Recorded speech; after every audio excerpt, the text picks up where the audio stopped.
Comenzamos un nuevo programa desde la Clínica Rodero, aquí en Salud y Sociedad, pero hoy vamos a hablar de otros temas distintos, porque el doctor Rodero, que es un potentado, tiene la Clínica de Santander, la Clínica de Torrelavega y un centro en Montpía, que es el centro Crecen. Para ello vamos a hablar con Lorena García Tavera, que es terapeuta ocupacional en el centro Crecen. Lorena, muchas gracias por estar aquí conmigo y con nuestros televidentes. ¿Qué hace un terapeuta ocupacional? La terapia ocupacional es una disciplina que se encarga de que la persona gane autonomía en su día a día. Nuestro objetivo es que participe de la mejor manera posible en sus actividades diarias, de ahí la palabra ocupacional, de las ocupaciones. Entonces, en mi departamento trabajamos en diferentes vertientes. Por un lado, trabajamos las actividades de la vida diaria como tal, es decir, si una persona a raíz de una lesión no tiene o ha perdido la capacidad pues, de vestirse sola, de ducharse, de manejar el teléfono móvil, hacer la compra, cosas que antes podía hacer y ahora ya no, las entrenamos directamente en el centro y luego posteriormente pasamos a entrenarlas en el hogar o les damos estrategias para que las hagan en su entorno real. Como cada día con la parte de nuestro cuerpo que más interactuamos con los objetos es el miembro superior, todo el tema del brazo, la mano, la manipulación, es otro de los temas fundamentales de la terapia ocupacional. O bien recuperar un brazo afecto o bien hacer que la dominancia pase al otro lado. Es decir, si una persona es diestra y sufre un ictus que le deja inmóvil el lado derecho del cuerpo, o bien intentamos recuperar ese lado, o bien pasamos la dominancia al lado izquierdo, que aprenda a manejarse de la manera más eficiente posible con esa parte. Por otro lado, también trabajamos para recuperar la sensibilidad perdida. Mucha gente o la tiene alterada o ha perdido completamente la sensibilidad de esa parte del cuerpo. Y recomendamos también, cuando es necesario, productos de apoyo, es decir, recomendamos algunas sillas de ruedas o cubiertos adaptados, esponjas de mango largo, tenemos un amplio catálogo de productos para facilitar las tareas diarias a las personas. Eso en cuanto a los adultos. En cuanto a los niños, trabajamos con niños con problemas de procesamiento sensorial, muy inquietos, niños con autismo, con parálisis cerebral. Trabajamos también el tema de la motricidad, igual que en los adultos. Hay muchísimos niños con problemas para escribir, la grafía se ve alterada en un amplio porcentaje, no saben manipular realmente con sus dedos. Entonces trabajamos también para que se vayan desarrollando correctamente y aprendiendo a hacerlo bien. O sea que viene a ser como una rehabilitación de determinadas actividades, no es como la rehabilitación física, como el fisioterapeuta, que también en el centro tenéis fisioterapeuta. Sí. El centro Crecen tiene varias especialidades distintas: fisioterapia, terapia ocupacional, neuróloga. Sí, la neuróloga es la doctora Rodero, sí, es nuestra neuróloga y la directora. Y luego como terapeutas estamos la fisioterapeuta, la logopeda, la neuropsicóloga, la terapeuta ocupacional que soy yo y tenemos también auxiliares de enfermería. O sea que atendéis desde niños pequeños. Sí, tenemos... ¿Y adultos? Sí, no hay límite ni por abajo ni por arriba. Atendemos desde bebés prematuros hasta adultos y ancianos. De hecho, para la parte de niños disponemos también de la psicóloga de atención temprana de aquí de la Clínica Rodero para que valore a esos niños y luego los derive también con la profesional habilitada. ¿Qué tipo de terapias hacéis? ¿Solo para ictus? ¿Solo para autistas? Tenemos un amplio abanico de pacientes. Trabajamos en Crecen trabajamos con las secuelas neurológicas que quedan tras una enfermedad o una patología pues, del sistema nervioso. Puede ser un daño cerebral a raíz de un ictus, de un traumatismo craneoencefálico, una anoxia, que es cuando el cerebro se queda momentáneamente sin oxígeno, tumores cerebrales, también tenemos muchos casos. Pues a raíz de ello se producen diferentes secuelas, como pueden ser a nivel motor, pues problemas de deambulación, rigideces, también a nivel de habla, fallos de memoria, de atención y luego a nivel funcional del día a día, que era lo que comentaba antes. Esto por un lado. Y luego también tenemos casos de enfermedad de Parkinson, que también tienen problemas para caminar, para tragar, manipular a nivel fino. También tenemos casos de esclerosis múltiple, lesión medular a raíz de un accidente. Y luego en el tema niños, pues problemas de desarrollo, autismo también. En general tenemos un amplio espectro de pacientes. ¿Y cómo les enseñáis a tragar, por ejemplo? Eso lo trabaja la logopeda. La logopeda no es otro profesional bastante desconocido, no es solamente enseñar a pronunciar a los niños o solamente que aprendan a hablar, no, tiene también un amplio abanico de recursos y trabaja todo el tema de la disfagia, pues eso, que no se produzcan atragantamientos de forma frecuente, que al final pues pone muy en riesgo la salud de la persona. Entonces ella es la que trabaja el tema de la disfagia. Además de la lectoescritura, del tema de rehabilitación de parálisis faciales, enseñar a la persona que respire correctamente por la nariz y no por la boca, todo el tema de vocabulario, de saber volver a aprender a leer, construir oraciones, todo eso lo trabaja ella, la logopeda. ¿Cuáles serían las patologías que más hacen terapia ocupacional? O sea, lo que haces tú. O sea, tú, ¿qué tipo de pacientes son los que estás viendo habitualmente?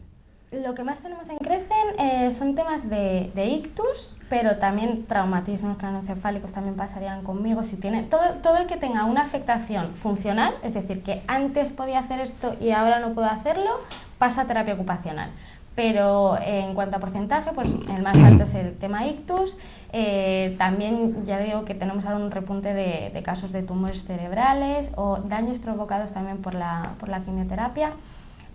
Tenemos también conmigo casos de demencia, enfermedad de Parkinson también. Y en el tema niños, sobre todo niños con dispraxia, realmente no ejecutan bien las acciones que se les piden y con problemas de procesamiento sensorial. ¿Desde cuándo tienen que empezar a hacerlo? Es decir, ¿tienen un ictus a la semana, a los 2 meses? Lo más pronto posible. Es decir, se tendría que empezar casi desde la cama, casi desde el hospital, porque realmente se ha visto que en el pronóstico final tiene una gran importancia tanto la localización y la gravedad de la lesión, por supuesto, como el plan que se implementa después. Es decir, que sea un buen equipo terapéutico, que el tratamiento sea transdisciplinar con todos esos miembros del equipo, la intensidad, se recomiendan 2 o 3 horas al día y por supuesto que el inicio sea precoz. Cuanto antes sea, mejor es el pronóstico. Antes nombraste un grupo de patologías que por razones profesionales son las que trato yo, entre ellas la demencia. ¿Qué le podéis hacer? O sea, ¿qué podéis ofrecerle a un paciente que está demenciado? Supongo que no una demencia muy avanzada, que lógicamente ya no se puede hacer nada. Una demencia en estados iniciales, ¿qué podéis hacer por ellos? O sea, ¿qué le puedes ofrecer?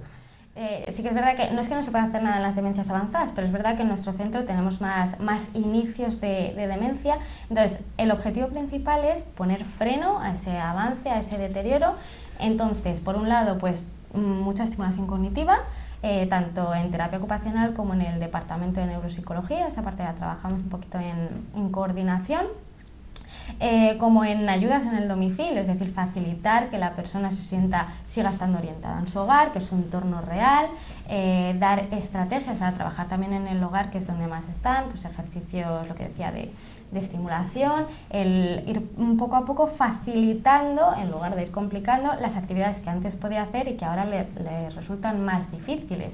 Pero sobre todo el objetivo es frenar esa evolución, y cuando además hay problemas motores, porque ya no se quieren mover, entonces eso es como una pescadilla que se muerde la cola, que entonces van empeorando, se mueven menos y empeoran más, pues también a nivel de fisio el ponerles un poquito en marcha, y a nivel logopédico pues también que no pierdan esa capacidad de lenguaje, de comunicarse, que es muy importante y también se ve muy afectada.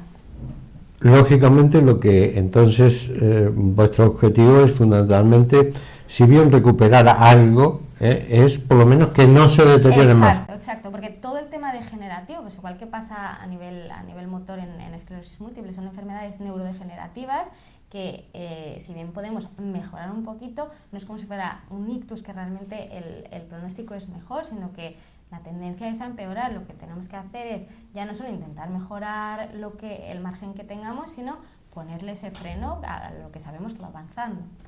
Y en el caso de alguna otra patología, por ejemplo, en el caso del Parkinson, ¿qué se puede hacer? O sea, ¿le podéis reeducar algo la marcha, algo esos temblores que habitualmente tienen en las manos? En el tema de la marcha, lo más importante es que tienen mucho riesgo de caídas, entonces sí que la fisioterapeuta también da muchas estrategias para cómo tendrían que deambular mejor, si necesitan también alguna ayuda para hacerlo. En el tema de los temblores, realmente no puedes curar ese temblor, pero sí que puedes trabajar con actividades de motricidad fina, que sería mi parte, para ir manteniendo también esa fuerza y ese ejercicio a nivel manipulativo. ¿Y cómo lo haces en la práctica? Pues depende también del temblor que tenga. Hay gente que tiene un temblor intencional, que es cuando se pone a hacer la tarea, otra gente que lo tiene solo de reposo. Entonces le vas mandando, siempre adecuado a la persona, no vas a poner a hacer algo muy muy fino, como podría ser una maqueta de construcción de tuercas muy finas, porque no lo va a poder hacer, pero sí que con ejercicios, pues sea de ensartar cuentas, de grafía, mantener la escritura, actividades de, pues por ejemplo, poner una serie de palos de diferentes colores que trabajas, además sigues manteniendo a nivel cognitivo a esa persona, todo el tema de manipulación más fina, y luego además las actividades que hicieran en casa. Hay mucha gente que te viene ya con hobbies, el ordenador, por ejemplo, esa manipulación que te requiere teclear, eso también lo podemos ir manteniendo.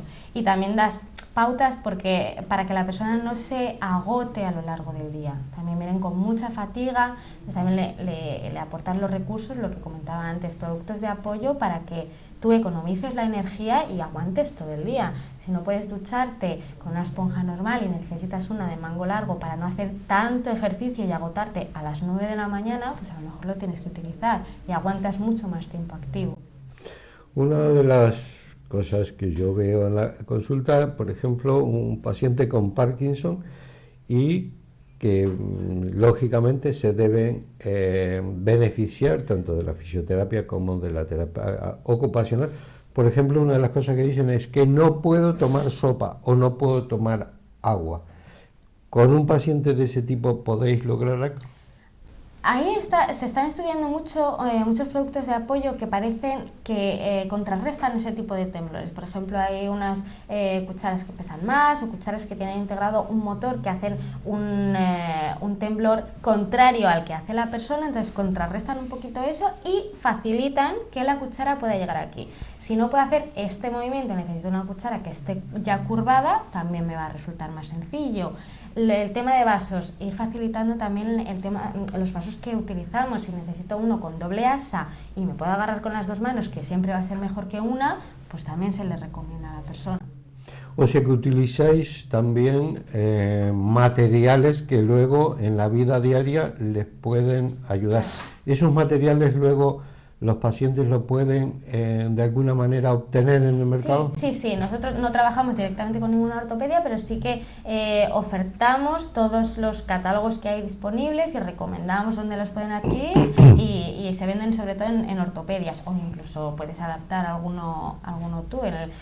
Los vasos con doble asa lo podemos encontrar en muchas tiendas, pero normalmente se adquieren en ortopedias. O sea que tanto las cucharas, vasos, materiales, platos y demás, los podéis de alguna manera, o sea, que ayudan a esa gente que tiene estos problemas, los vais a poder ayudar. Bien, pasa el terapeuta ocupacional, el fisioterapeuta, todos sabemos lo que hace. ¿Qué hace un neuropsicólogo ahí? Nuestra neuropsicóloga se encarga de valorar y de rehabilitar las alteraciones cognitivas, como puede ser fallos de memoria, atención, orientación, planificación, pero no solo es esto, porque aquí se da mucha importancia a la rehabilitación cognitiva, que por supuesto la tiene, pero va más allá. También trata problemas comportamentales, es decir, tenemos muchos casos de pacientes con desinhibición, irritabilidad, falta de iniciativa, apatía, no quieren hacer nada. Y luego también el tema emocional, no dejamos de haber tenido una lesión y eso a nivel emocional pues es muy fuerte, les provoca también un shock, tanto a ellos como a la familia. Entonces, la parte cognitiva se rehabilita con fichas de lápiz y papel o con determinados programas informáticos que tenemos en Crecen, a través de los cuales se rehabilita toda esta parte de atención, memoria, cálculo, procesamiento, planificación. Y el tema comportamental lo trabaja la neuropsicóloga con técnicas de modificación de conducta. Las hacemos tanto en las tareas del centro como dando estrategias para que la familia luego lo implemente en el hogar. Y en el tema emocional, pues dando apoyo tanto al paciente como a la familia y en coordinación con el equipo médico, con la neuróloga y con el psiquiatra.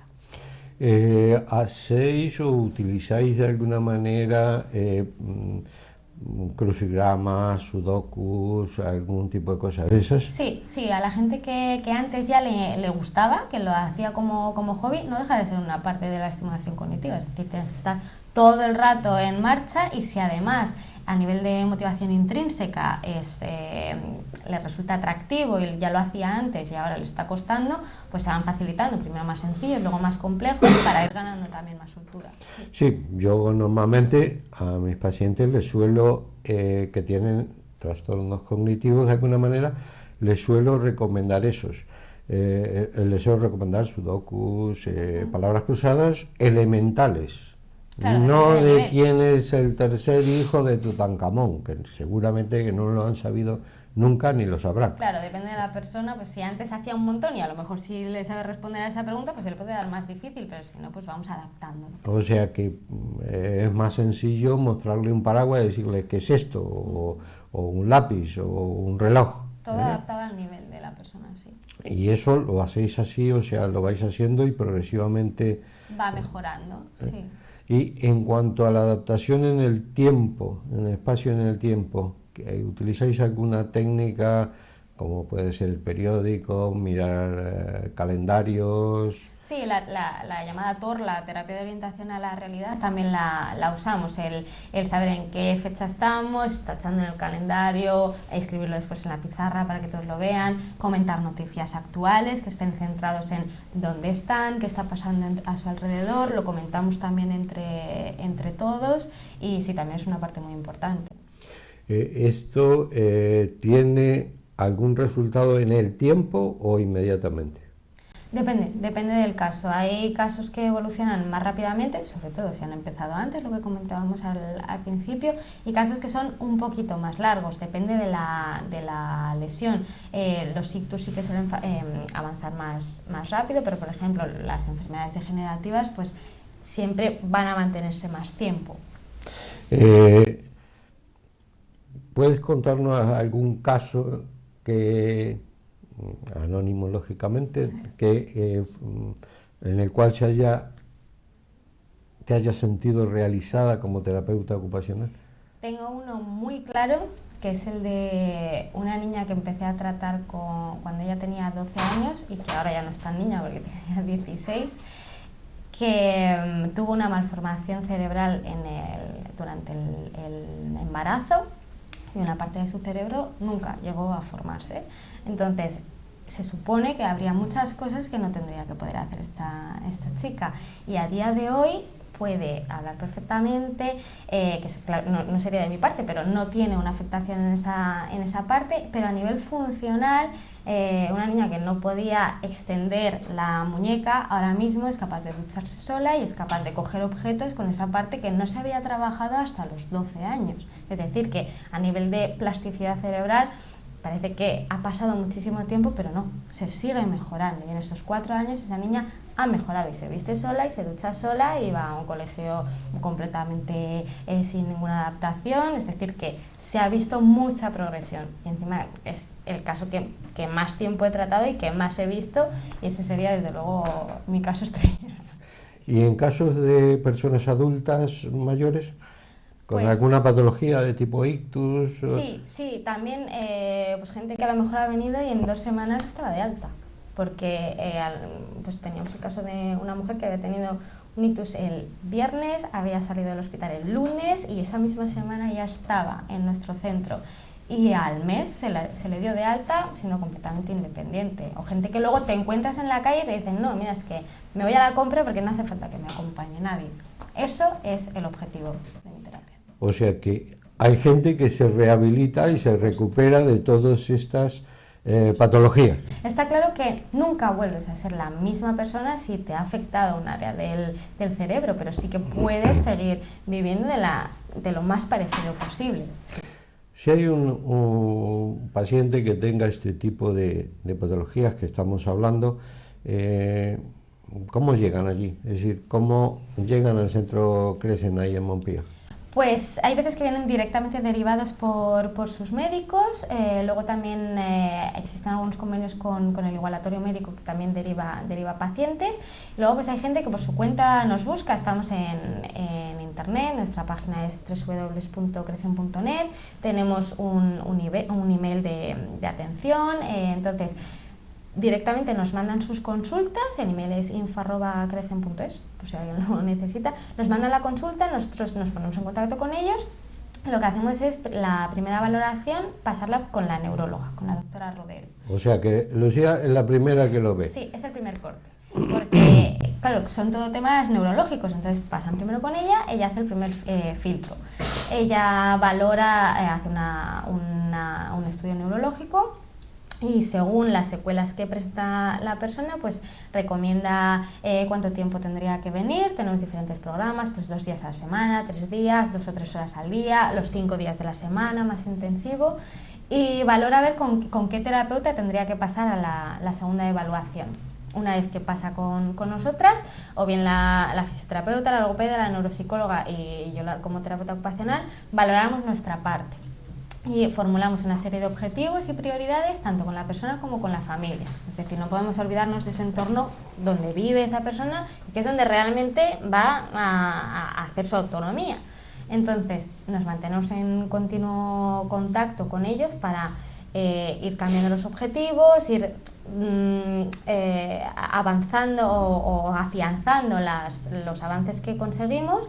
Y luego ya pasamos una vez que ya hemos hecho cada una nuestra valoración, a la parte de intervención, que era lo que estábamos comentando antes, que hacemos cada uno. ¿Y si el paciente no puede ir al centro? También tenemos rehabilitación a domicilio.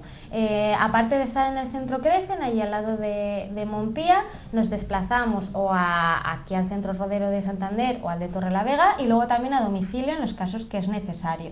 De hecho, en la parte de rehabilitación cognitiva disponemos de 2 programas informáticos, que son el Neuropersonal Trainer y el Neuronap, desde los cuales podemos pautar sesiones individuales y la persona las hace a domicilio.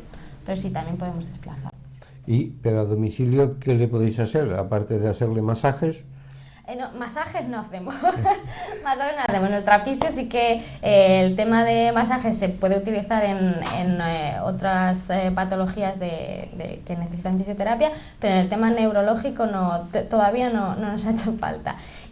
Hacemos, por ejemplo, en mi caso, la rehabilitación que es funcional.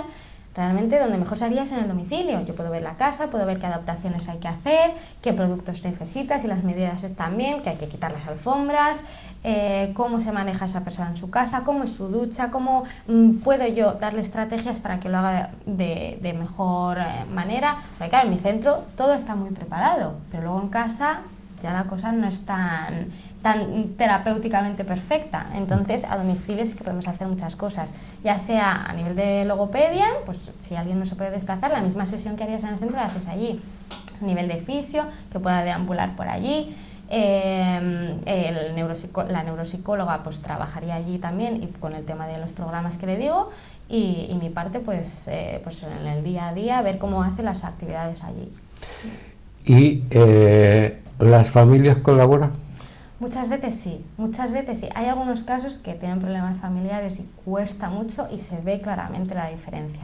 Necesitamos familias que colaboren porque son los que van a estar ahí. Necesitamos que entiendan los déficits que tiene su familiar y que estén a su lado para ayudarle en todo lo posible. No ayudarle a nivel de sobreprotegerle, todo lo contrario, sino darle ese apoyo, darle ese empujón que necesita la persona para seguir valiéndose sola. Y me refiero a la familia, tiene un problema.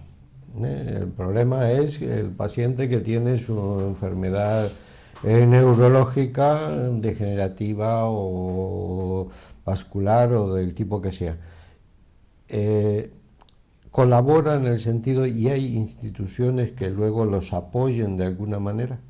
Es decir, si tienen ayuda, tú vas y le dices, pues mire, hay que comprar una cuchara y esto, bueno, la cuchara era relativamente barata, pero cuando hay algo más, ¿hay alguna institución que les vaya a ayudar? La verdad es que ahí, personalmente creo que hay mucha falta de recursos. Sí que es verdad que los que vienen derivados del igualatorio sí que tienen un catálogo de productos que luego les cubre, pero mucha gente se lo tiene que costear a nivel privado y buscar qué determinadas ayudas puede haber a nivel estatal para ese tipo de productos, pero es verdad que hasta donde yo sé mucho es privado. O sea que, la familia que pueda bien, la que no pueda, pues menos bien. Es muy difícil. Tanto en el sistema público de salud hay muchas lagunas y realmente hay pocas ayudas que esperemos que poco a poco vayan a más. Claro. Sí, porque el sistema de la ley de dependencia está relativamente poco desarrollada. Sí. Sí. O muy... Además que son cosas muy desconocidas, como que hasta que no te pasa no sabes todo lo que necesitas, y tanto para niños como para adultos. Es una vez que estás metido descubres qué hace realmente el logopeda, el fisioterapeuta, el terapeuta ocupacional o el neuropsicólogo. Hasta que no estás ahí, entonces claro, desde arriba pues muchas veces no se conoce. Bueno, Lorena, tenemos que hacer una pequeña pausa y tenemos que despedirte. Te agradezco que hayas colaborado y nos hayas explicado un poco lo que hacéis ahí en Crecen, que es una cosa que cuando paso por la autovía veo ahí y digo, ¿qué harán en ese rinconcito? Y sí, estuvimos allí hace unos años, no sé, 3 o 4 años, pues este programa ya está siendo longevo. Y la verdad es que lo vimos un centro bien montado. Así que muchas gracias y aquí hacemos una pausa en Salud y Sociedad. Muchas gracias.